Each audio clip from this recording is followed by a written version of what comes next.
إذا رأيت صحافة غربية خاصة فرنسية تبارك أي مسؤول جزائري بل أي مسؤول مسلم أو عربي، فاعلم أن هذا المسؤول في الحقيقة هو عميل لهم وهو ضد شعبه. حينما تبارك الباريزيان وبعض الإعلام وبعض القنوات نطلع مامرة والأخضر الإبراهيمي، فأنت تأكد أن الشعب سيحكم من الجانب الآخر.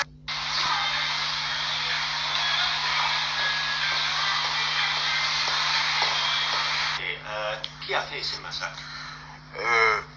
Je suis convaincu que la majorité, pour ne pas dire la quasi-totalité de ces massacres, sont le fait de services secrets algériens, la sécurité militaire, et cela pour tenir la société algérienne si vous voulez, en piège, et parce qu'ils ont besoin, le régime a besoin d'un minimum de violence pour pouvoir gérer la société algérienne.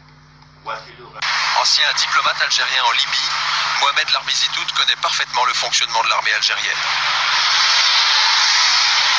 Dissident, réfugié à Londres, il prépare une thèse de doctorat sur l'histoire des GIA. À partir de 1995, ce n'est plus simplement des groupes infiltrés, mais des groupes complètement retournés. C'est-à-dire qu'on est devenu devant un phénomène de contre-guérilla, de contre-révolution. Le GIA Le GIA devient un autre bras armé, mais théoriquement islamiste, en pratique fait le travail et atteint les objectifs de la sécurité militaire, c'est-à-dire des régimes algériens. Jean-Baptiste, toi tu es plutôt partisan de la thèse qui dit que ce sont les services secrets algériens qui ont placé les bombes à Paris en 95.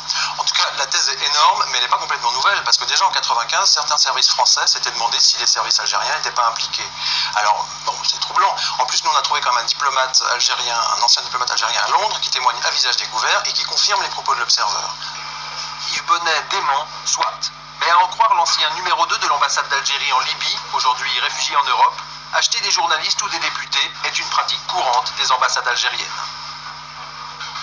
Il y en a pas mal de journalistes, surtout. Aussi parfois des hommes politiques, des députés, pour faire le lobbying. On les paye, on les achète. Vous savez qu'on a toujours des gens qui ont des prix. Suivez son regard, les affirmations de l'Observeur seraient téléguidées par un pays qui cherche à dresser l'Europe contre l'Algérie.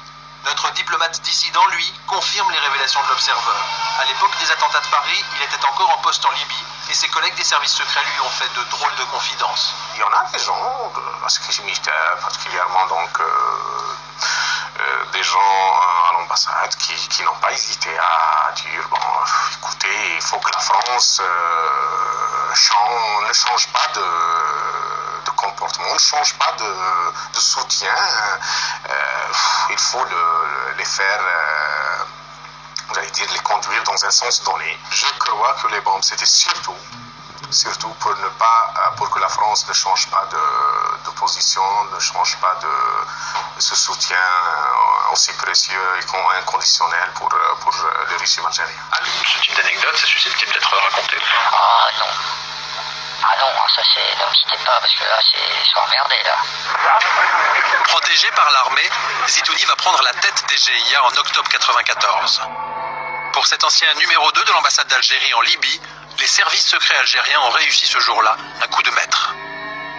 Avant Zitouni, c'était l'infiltration. À partir de l'arrivée de Zitouni, c'est la même mise totale des généraux sur les GIA. شوف إذا رأيت صحافة غربية خاصة فرنسية تبارك أي مسؤول جزائري بل أي مسؤول مسلم أو عربي، فاعلم أن هذا المسؤول في الحقيقة هو عميل لهم وهو ضد شعبه.